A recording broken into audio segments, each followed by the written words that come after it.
I don't want your money, Papa. I don't want your connections. I want to earn my own respect.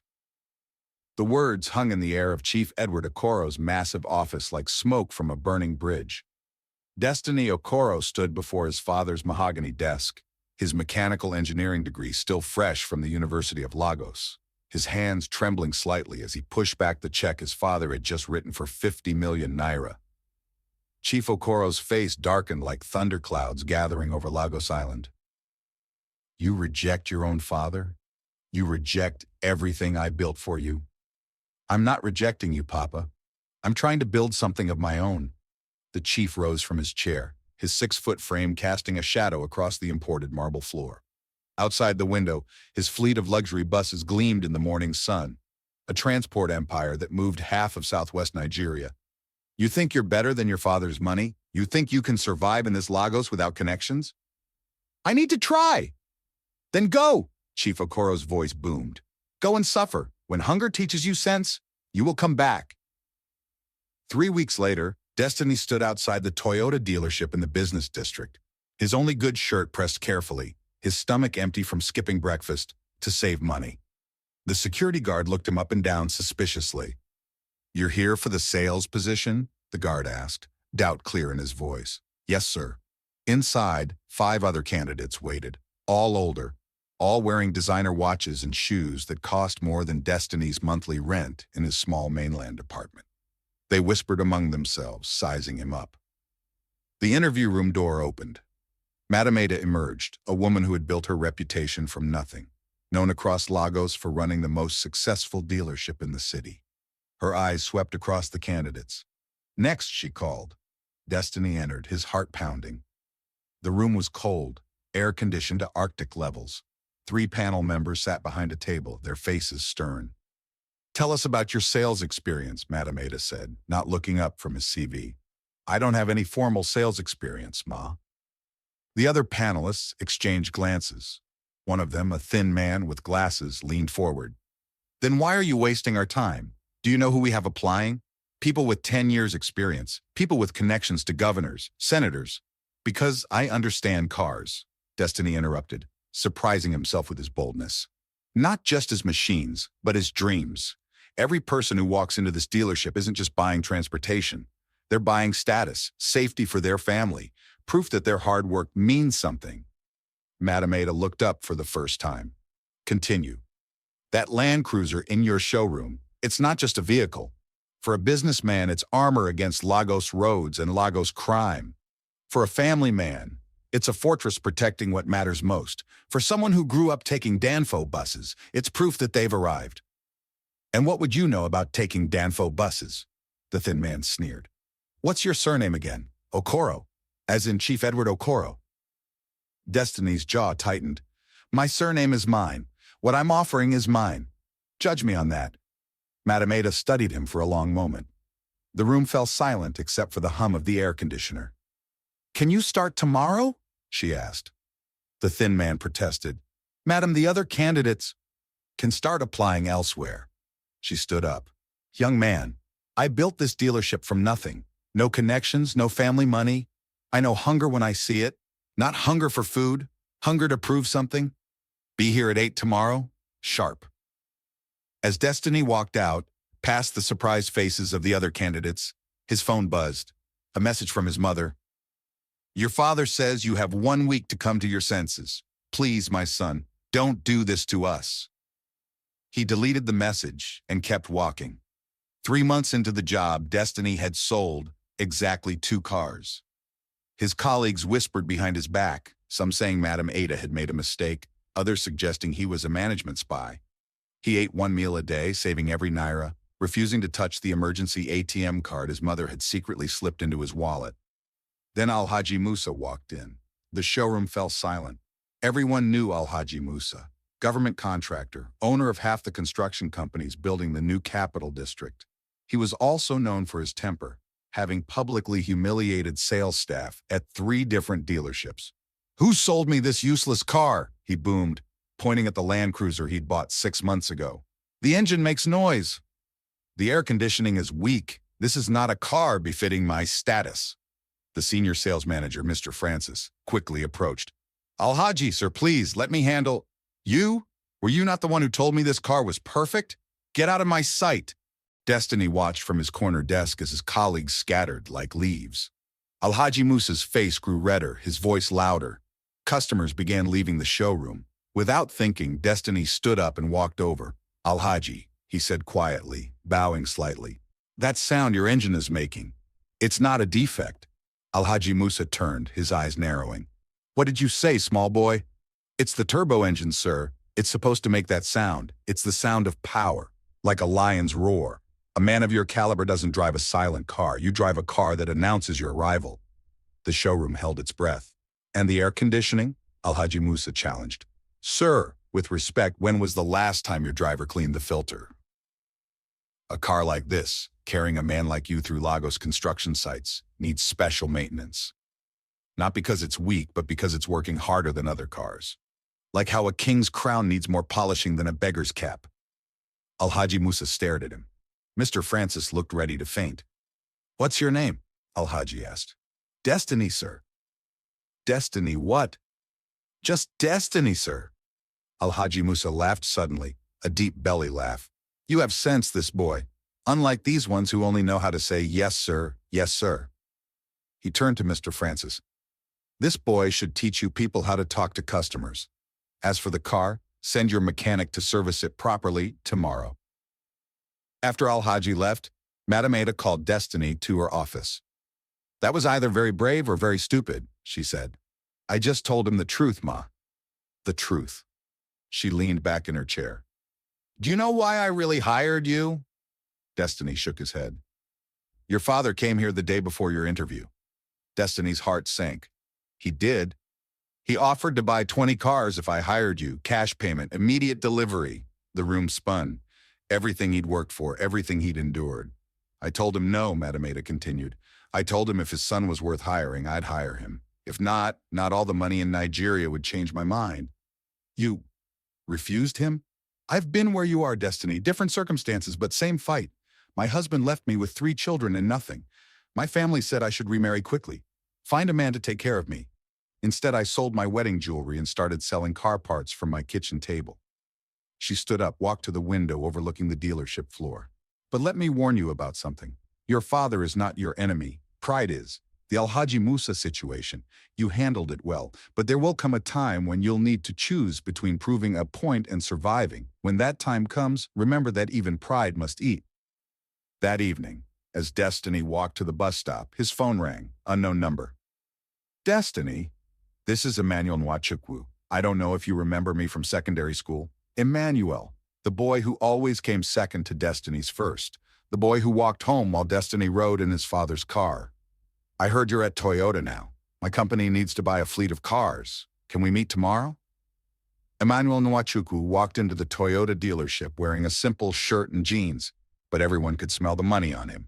Tech money, new money, the kind that turned village boys into Lagos big boys overnight. Destiny Okoro, he said, extending his hand. Look at you, selling cars. The emphasis on selling cars cut deep, but Destiny maintained his smile. Emmanuel, I heard about your app. Congratulations. 5 million downloads last month. We just closed Series B funding, $40 million. Emmanuel's smile was practiced. Perfect. Who would have thought? The boy who couldn't afford textbooks now buying a fleet of cars. They sat in the conference room. Destiny spread out the fleet options while Emmanuel typed on his latest iPhone. Through the glass walls, other sales staff watched enviously. 20 Toyota Camrys for senior staff, 5 Land Cruisers for executives, 1 Lexus for me, Emmanuel said without looking up. Can you handle that? It was the biggest deal of the year. Destiny's commission would solve all his problems. Rent, food, everything. Of course. Let me work out the best pricing. Actually, Emmanuel interrupted. I need to ask you something first. Is it true your father is Chief Edward Okoro? Destiny's chest tightened. Why does that matter? It doesn't. I'm just curious how the mighty have fallen. You had everything, Destiny. Best grades, best clothes, driver picking you up. Remember when you won that science competition? Your father threw a party. My mother and I watched from our window. We ate bread and tea for dinner that night. Emmanuel. No, let me finish. You know what drove me? You. Every time you came first, I promised myself that one day our positions would reverse. And look at us now. He gestured around the modest conference room. I could buy you, Destiny. I could buy this whole dealership. Madam Ada knocked and entered. Mr. Nwachukwu, welcome. I hope Destiny is taking care of you? Oh yes, Emmanuel said. In fact, I have a proposal. I want Destiny to personally manage our account, but I need him available 24/7. Meetings, presentations, whatever I need. Can you spare your sales associate? The way he said sales associate made it sound like houseboy. Madam Ada looked at Destiny. It's his choice. I'll do it, Destiny said quietly. The customer comes first. Over the next 2 weeks, Emmanuel made Destiny's life hell. Midnight meetings, weekend calls, demanding rewrites of simple contracts. Once he made Destiny wait 4 hours in his office reception while he played video games inside. Your father must be so proud, Emmanuel said one evening, making Destiny stay late to discuss cup holder colors. His prince, serving the village boy. Destiny's phone buzzed. His mother, your sister's wedding is next month. Please come home. We miss you. He couldn't afford a wedding gift. He couldn't even afford proper shoes to attend. That night, in his small apartment, Destiny stared at his father's emergency ATM card. One withdrawal. Nobody would know. He could maintain his dignity at his sister's wedding, then pay it back later. His phone rang. Madam Ada. Don't let him break you, she said without preamble. Ma, Emmanuel, I know what he's doing. I've seen it before. Money doesn't heal old wounds. It just gives them sharper teeth. The deal will happen or it won't. But your dignity isn't for sale, not to him, not to anyone. The next morning, Destiny arrived at Emmanuel's office for another pointless meeting. The receptionist looked uncomfortable. He's in the main conference room. He said to just come in. Destiny opened the door and froze. Chief Edward Okoro sat at the conference table opposite Emmanuel. Ah, Destiny, Emmanuel smiled. Your father and I were just discussing business. You see, Chief Okoro wants to invest in my company, $50 million. But I told him I had one condition. Destiny's legs felt weak. I told him, Emmanuel continued, savoring each word, that his son would have to kneel and beg me for the deal, in front of my entire staff. The prince kneeling before the pauper. Poetic justice, don't you think? Chief Okoro's face was stone. Destiny. So, Emmanuel stood up. What will it be? Your pride or your father's investment? The conference room felt like a courtroom. Through the glass walls, Destiny could see Emmanuel's staff gathering, phones ready, waiting for the spectacle. His father sat perfectly still, his face unreadable. You want me to kneel? Destiny asked quietly. And beg, Emmanuel added. Loudly, so everyone can hear. The way my mother begged your father for a loan when I was sick in primary school. He refused, by the way. Said we weren't creditworthy. Destiny looked at his father. Chief Okoro's jaw tightened, but he said nothing. If I do this, Destiny said, you'll sign both deals, the fleet purchase and my father's investment. Every document, right here, right now. Destiny walked to the center of the room. The gathered staff pressed closer to the glass. Someone started recording. His legs felt heavy, his pride screaming with every step. He stopped in front of Emmanuel. You know what your problem is, Emmanuel? Destiny said, his voice carrying clearly. You think you've won. You think money erased your past. But you're still that angry boy, watching from your window, eating bread and tea. Emmanuel's smile faltered. I could kneel right now, Destiny continued. I could beg. You could post the video everywhere, but tomorrow you'd still wake up angry, still trying to prove something to someone who never thought about you at all. How dare you? I'm not finished. Destiny turned to his father. Papa, you shouldn't be here. This isn't your fight. Chief Okoro stood slowly. You think I came here for the investment? Didn't you? I came here, his father said, his voice thick with emotion, because Madam Ada called me. She told me what this boy was doing to my son who is too proud to ask for help, too proud to come home, too proud to take his father's money, but not too proud to suffer for strangers. He walked over to Destiny. You think I don't understand? You think I was born rich? I started with one small bus, carrying passengers from the village to the city. People laughed at me, called me conductor, but I built something, just like you're trying to build something. He turned to Emmanuel. Young man, you want to see someone kneel? Watch carefully. Chief Edward Okoro, the transport king of southwest Nigeria, began to lower himself. Papa, No. Destiny caught his father's arm.